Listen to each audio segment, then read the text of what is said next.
Hello everyone and welcome back to another tutorial from Tech for Gamers. Today I'm going to show you how you can enable or disable subtitles on the Just Cause 2 game. So let's get started right away. First of all, open up Just Cause 2 on your device, and once you are taken into the main menu, go ahead and click on Settings.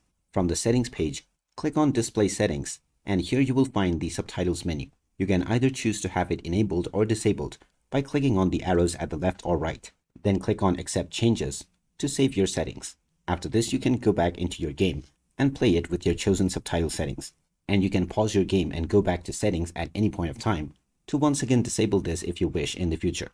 So there you have it. That is how easy it is to change your subtitle settings on the Just Cause 2 game. If you find this video helpful, don't forget to hit that like button and subscribe to our channel for more useful tips and tutorials. Thank you for watching, and I will see you again in another video.